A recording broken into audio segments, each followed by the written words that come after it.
कि सपा के साथ फिर जाएंगे या फिर कोई नया गठबंधन के साथ चुनाव में भागीदारी करेंगे? उत्तर प्रदेश की 25 करोड़ आबादी में जो जातियां हैं वो उन जातियों से गठबंधन किए हैं, उनके बीच में जा रहे हैं।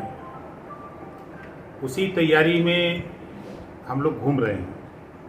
26 सितंबर से एक सावधान यात्रा निकाल रहे हैं लखनऊ से। उत्तर प्रदेश के 75 जिले में ये सावधान यात्रा घूमेगी। 4 टीम बनी है, एक बुंदेलखंड में, एक पश्चिमांचल, एक मध्यांचल, एक पूर्वांचल। और 75 जिले में घूमते हुए एक सावधान यात्रा पटना जाएगी, गांधी मैदान पटना। 27 अक्टूबर को महारैली होगी, सावधान महारैली। सावधान महारैली क्यों? जब सत्ता में लोग रहते हैं, सत्ता से बेदखल होते ही जातिवार जनगणना की बात करते हैं, एक समान अनिवार्य फ्री शिक्षा की बात करते हैं, गरीबों के इलाज फ्री करने की बात करते हैं, घरेलू बिजली का बिल माफ करने की बात करते हैं, पुरानी पेंशन बहाल करने की बात करते हैं, सामाजिक न्याय समिति की रिपोर्ट लागू करने की बात करते हैं। जब सत्ता में रहते हैं तो क्यों नहीं करते हैं? ये नाई, गोंडपाल, प्रजापति, कुम्हार, चौहान, बिंद, किवट, मल्ला, राजभर, आर्य, कर्कवंशी, बंजारा, बहलिया, खंगार, ये जो अति पिछड़ी जातियां हैं, अति दलित जातियां हैं, सत्ता में रहते हुए इनके विषय में नहीं सोचते।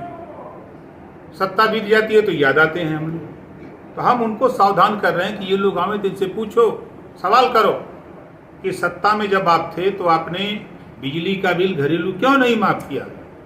आपने जातिवार जनगणना क्यों नहीं लागू किया? आप सामाजिक न्याय समिति की रिपोर्ट क्यों नहीं लागू किया? आप शिक्षा में सुधार के लिए आपने पहल क्यों नहीं किया? 4 अक्टूबर 2013 को हाई कोर्ट ने आदेश दिया कि पिछड़ी जाति के 27% आरक्षण में जिन जातियों को आरक्षण नहीं मिला है उसको बांट करके सबको हिस्सा दिया जाए। उस समय याद नहीं है कोर्ट के फैसले को भी रद्दी की टोकरी में। 15 अक्टूबर 2013 को फैसला आया कि अमीर का बेटा और गरीब का बेटा एक स्कूल में पढ़े। हाई कोर्ट का आदेश प्रदेश सरकार को आया, उसका काम कर रही है और न्यायालय जो आदेश दे रही है उस आदेश का पालन सरकार अपना कर रही है, करा रही है। वो तो न्यायालय का मामला है। कितना सरकार जीरो टॉलरेंस की बात कर रही है, कितना काम कर रही है? भ्रष्टाचार में सपा बसपा लिप्त रही है। जो लोग कर रहे हैं तो उनके खिलाफ मुकदमा लिख के चढ़ जेल क्यों नहीं भेज देते? बुलडोजर लेके पहुंच जाए, खट से उलाट दें।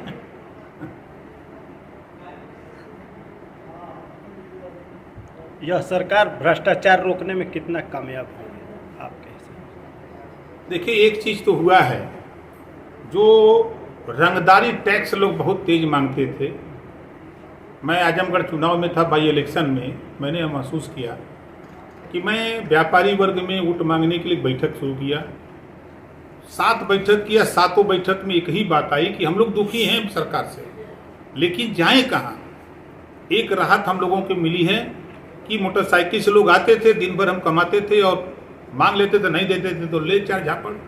इससे हम लोगों को छुट्टी मिली है, सहूलियत मिली है। तो पूरे प्रदेश में रंगदारी टैक्स मांगने की जो प्रथा रही है उसमें 90% गिरावट आई है, उसको रुका है। और दूसरी चीज, योगी जी ईमानदार हैं, कोई शक नहीं, मेहनती हैं, लेकिन अधिकारी जो है कुछ ऐसे हैं जो योजना बन रही है उसको धरातल पर फेल कर दे रहे हैं। सही बात तो यही है।